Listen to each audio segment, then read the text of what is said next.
In this video, I set up this Home Assistant dashboard to know all about the air quality where I live.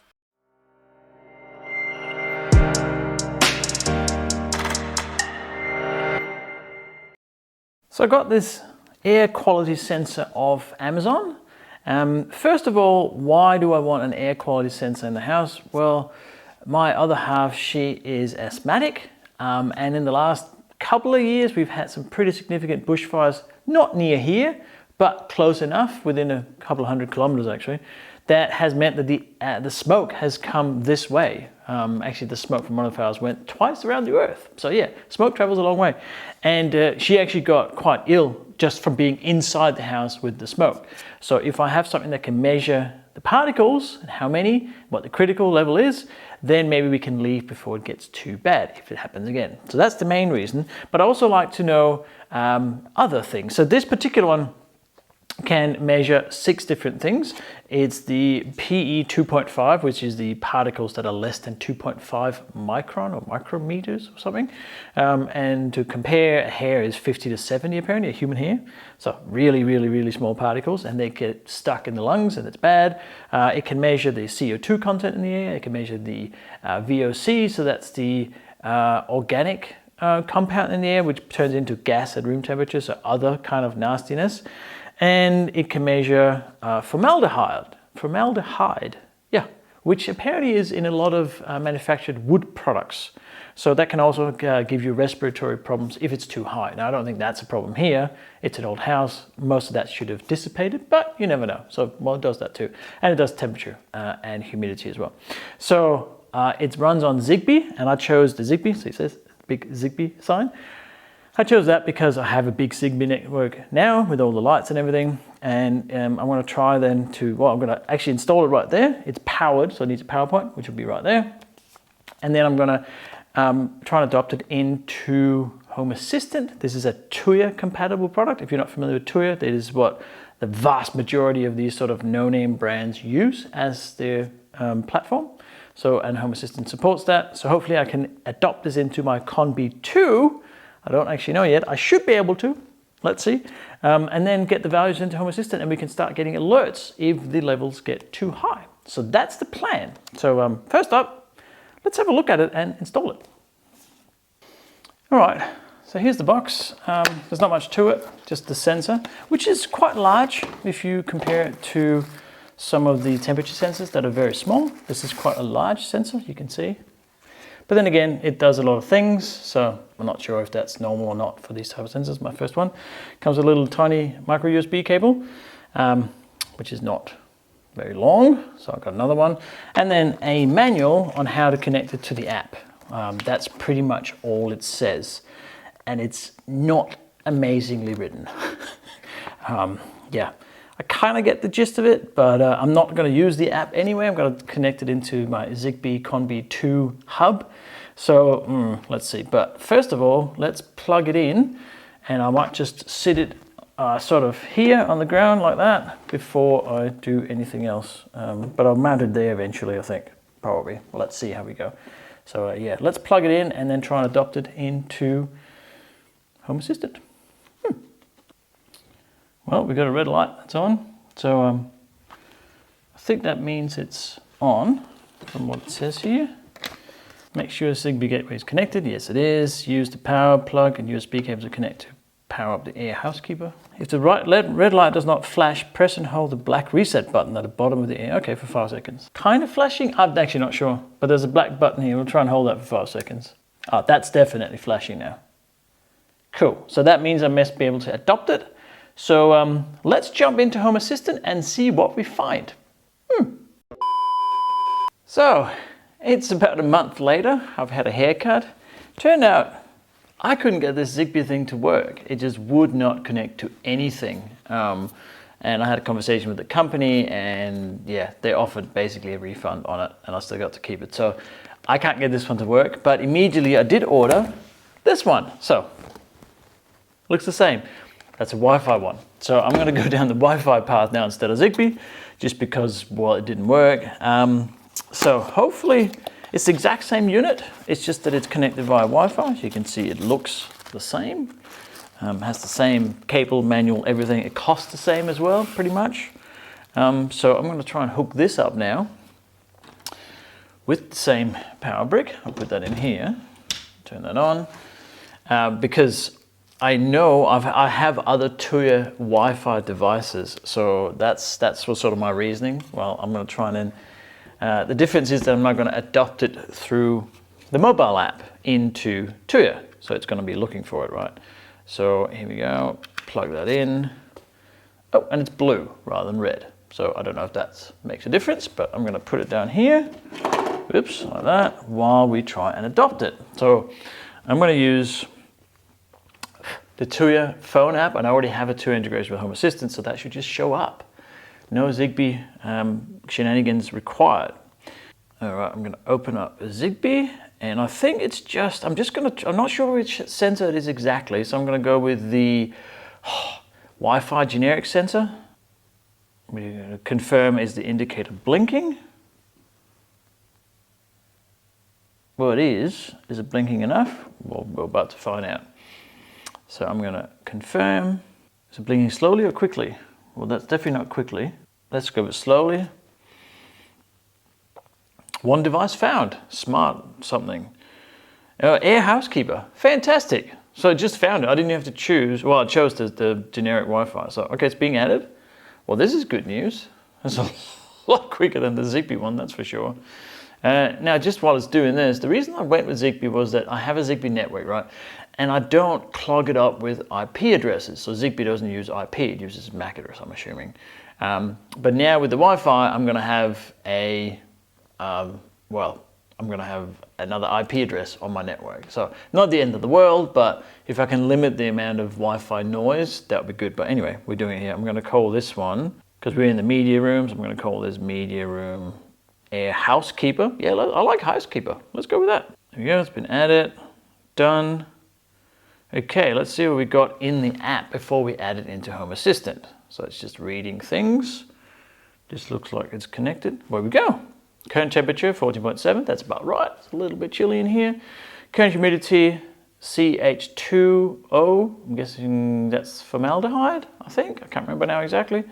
And then we have a CO2 value, 391 parts per million, and a VOC value, that's the organic sort of nastiness that's in the air, 0.04. And in a minute we'll go and look what these are supposed to be, what are the accepted levels, because I'm not sure yet. I'm just getting measurements here. Well, this looks nice. This looks like it's working. So that's really cool. That was very simple. I'm glad I went down the Wi-Fi route now, but I'm assuming the Zigbee one would have done the same. So let's go into Home Assistant and see what shows up there and how we can integrate it with all the other bits in Home Assistant.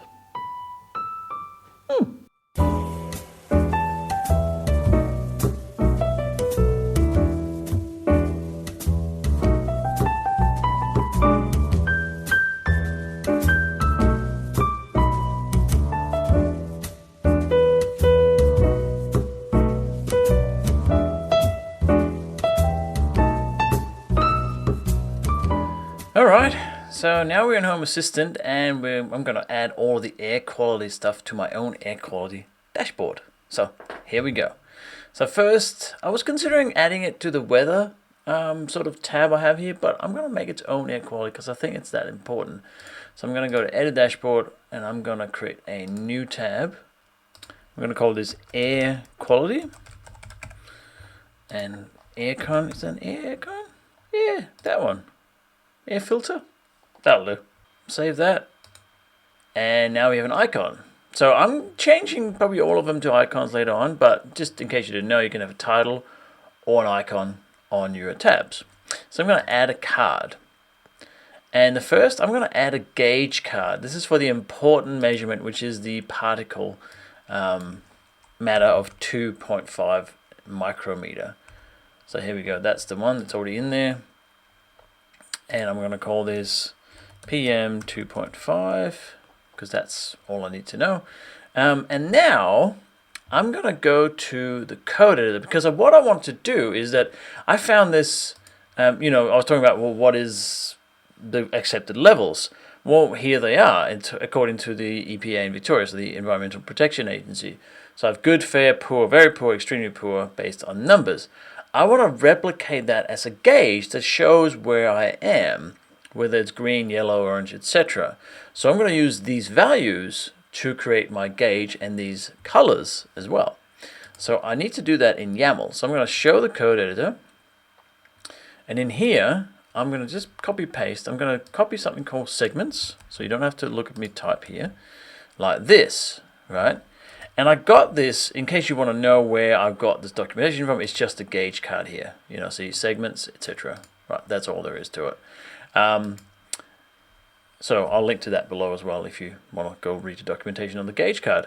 And then I go back to the visual editor, and when I click display as needle gauge, look at this. There it goes, right? Oh, it's missing a couple of colors. Oh, because the maximum should obviously be what the maximum is. So in this case, let's say it's 500, right? There we go. So then the colors come up.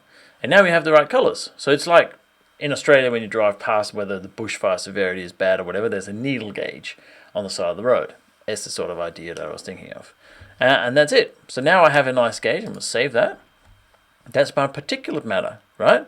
Now I'm going to do the same for CO2, because the CO2 has levels as well. I'll show you those in just a second. So here's the CO2 signal intensity, and I'm going to call this CO2 levels, like that. And the maximum for that is going to be, I'm looking at my notes here, let's say about 7,000, right? I'll show you why that is. And now I'm going to go back to the code editor, and now I need those segments. So I found one here on indoor carbon dioxide levels, and this sort of is indoordoctor.com, your random website, but it gave me an idea of what is accepted. So here are the levels. 250 to 300 is outdoor air level, 350 to 100 is indoor good air, 1,000 to 2,000 is drowsiness, poor air, you need to ventilate, etc. So I want to have these numbers, and I do the same thing again. I do the same thing with the gauge. Is the segment. So I go back here, show visual editor, which I have. Here are my segments. I save that, and now, oops, sorry. There we go. I need to click that as a needle gauge. There we go, right? So I'm now in the yellow. So yellow is indoor good air quality. I could maybe change the color, but it's okay for now. You can change the colors if you want, but you get the idea. I get like a gauge that actually shows something compared to what it should be. So if I go to orange or red, ooh, okay, now I'm going to start paying attention. And then the last two, which is the formaldehyde and the volatile organic compounds, or VOC, I'm going to add those to a graph because I'm not sure exactly what to do with them. So I'm going to use a history graph, and I'm going to not have the sun. I'm going to show the VOC, volatile, there we go, volatile organic compound. And I'm going to show on the same one the formaldehyde. So, right, so they're going to be on the same one. And, I'm not sure what to use the measurements for right now. In my case, maybe you want to put them on a gauge, up to you. I'm just going to put them on a graph so I can see them over time. I'm actually going to show, let's say, 3 days worth. There we go. That was a spike. Here we go. At 8:56 this morning. What time is it now? It's 9:14, so 20 minutes ago. Oh, PM. It was last night. Sorry, 10 o'clock PM. There was a bit of a glitch. 1.52, but it was a spike, so I'm guessing that was a false measurement maybe. I'm not sure what happened there. But at least it went down again, and now it's back to sort of acceptable levels. Again, if you want to know what those levels should be, I found this other... there we go. I'll link to this in the description as well, but here are some of the accepted measurements. So particulate matter 0 to 12, I'm using 25 because that's what it says here, but volatile organic compound 0 to 15 parts per million, formaldehyde 0 to 0.2 parts per million. I'm not too worried about those in my house because it's old, and apparently those things don't come out of old houses. Correct me if I'm wrong, but if you want to know, you can use those. So now I have here title. Let's put VOC and formaldehyde. There we go. So now we have a title for it, right? So now I have that as well. Now there's one more thing that I want to show you. So I use this app. I've used it for quite a while, called Air Visual. It's made by something called IQ Air. So there it is. Look up Air Visual, and it gives you a idea of air quality in your area. And there is a Home Assistant integration. So I actually want to add that to this card as well. So first of all, here's the card, here's the documentation. It's called Air Visual. And it says here that it can be queries the Air Visual Cloud API for air quality data. Right, so that's what I want in here. I want the official number as well as my indoor measurement that I just set up. So I need to set up an API key, which say can be obtained here, which is on my dashboard IQ Air. And we'll get to the integration in Home Assistant in just a second. So here I've just logged in with my Google account, which is how you create an account with Air Visual or IQ Air. They also sell their own products that will integrate with this platform, so you can buy an air quality monitor. It's sold in Australia, but it doesn't come in Australian plug. Anyway, bit of an aside. They're about $300 Australian, so whatever they are in your region, I'm not sure. But they integrate with this API, of course, as well. So maybe that's a step up from what I bought, which was about $45 or something. So I'm going to create a new key. Select a plan, community. I'm just using it for myself. I'm going to create that key. It says activation can take up to 5 minutes. Let's see. That was not 5 minutes. Name, my free API key. But the main thing is I have the key here. Obviously you can't see it because it's been blurred out, but you get the idea. So I go back to Home Assistant, and I'm going to set up that integration with Air Visual. So add integration, Air Visual, there it is. Geographical location by latitude, longitude, by name, or by your actual device. Air Visual Node or Pro is the device that integrates with the API, but I don't have one of those. So I'm just going to go by lat long. That'll do. API key. Well, I'm going to copy it from over here, right? Add that in there. And those latitude, longitude is probably right. I'm guessing it's getting those from Home Assistant, and they're quite accurate. So they'll probably show up in yours as well, I'd imagine, if you set it up for Home Assistant where the location is, which I would recommend. That's a lot of automations use location. Submit that, and there we go, success. So now we have a cloud API, and there's 5 entities. Let's have a look at what those are. We have Chinese air quality index, okay, Chinese main pollutant, US air pollutant level, US air quality index, US main pollutant. I'm not sure exactly which one I should use, to be honest. What does my app say? I'm not sure. But I do have Beijing on the app. Okay, let's try and add it. I'm going to go with US air quality index. That's the one I'm after. And so I'm going to go back to my overview. Go to my air quality tab, add a card. I'm going to go by entity and see what it says. I'm going to tick that box, and I'm going to continue and see what it suggests. 5 AQI. Okay, I'm just going to add this as that is. There we go. Maybe I'll add the other ones as well. Let's see what they do. So we have Chinese air quality index. Okay, so there's different indices, I'm guessing. I actually want to use the US. I'm pretty sure that's the one we use in Australia, not the Chinese one. So I'm just going to remove that. What have we got? US main pollutant, PM 2.5. Okay. And what else we got? US air pollution level. Good. All right, well, I'm going to add those. There we go. But I can keep adding to this air quality card I've done. Now, the last thing they want to do is set up alerts. Like, why else do we have Home Assistant if it's not to be notified when things change, when we need to know about things? So click done on this. I'm going to go to Node-RED. And if you haven't used Node-RED before, it's a plugin to Home Assistant. Node-RED is a technology that's made outside of Home Assistant. And I use it for a whole bunch of automations, like you can see here, manage outdoor lights. I made a whole video on it, which is there. So you can check that out as well. I'm going to add a new pane here, or new flow, and double click on that. I'm going to call that air quality. I'm just going to create one automation for the moment, which will be to know if the pollutant, the PM 2.5, goes above 25. That's bad. I'm going to use a trigger state. So like this, double click on that, and we open it up. And that label is going to be PM 2.5 high. Right. And the state type is a number. And I'm going to say if this goes above, whoops, this should be a number as well. So you just got to set all the right attributes here. Above 25, I want to know about it. Right, I want something to happen. This entity, where's I set the entity? Here we go. Sorry, I just forgot to set the entity. Small point. Here's the one, media room, Air Housekeeper, particular 2.5. Cool. And then I can click done on that.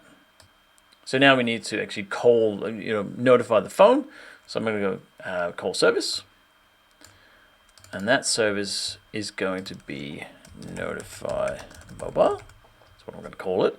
The domain is going to be notification or notify. The service is going to be for my Pixel 7 Pro, which is there.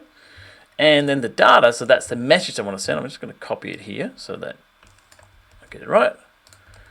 I'm going to say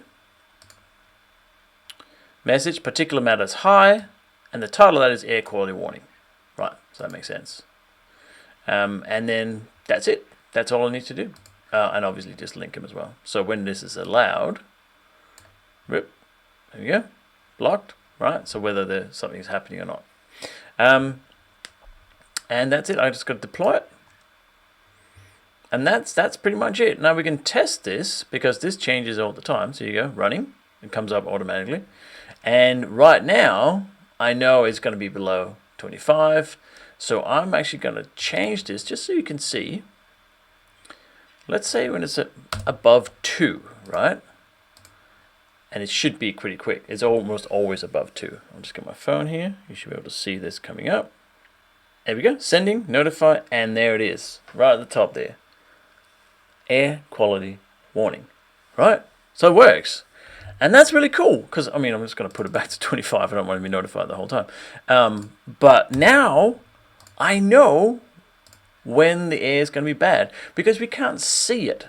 The whole idea with this smoke and pollution and the small particles is that you can't see it. Once you can see it, it's really bad. So because Fiona's asthmatic, I want to know before we can see it. So I want to know when there's a problem. And I might even put in more of these air quality sensors because I think it's that important.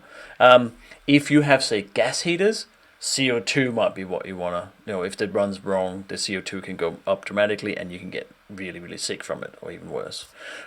So air quality, how cool is that? So now I have a full dashboard. Let me show you again. Here it is. Like that, full dashboard. I can keep adding to it as I get more air quality stuff. I now know what my particulate matter is, my CO2, my VOC, my formaldehyde. I even get an air quality index, so that's the official sort of measurement for here. And I can set up automations with all this information just from that little $40 device. How cool is that? If I've missed something, tell me something else I can do even better. Let me know in the comments. I do reply to all comments because I think it's that important. And otherwise, subscribe to the channel, and I will see you next time for more fun with technology. Bye.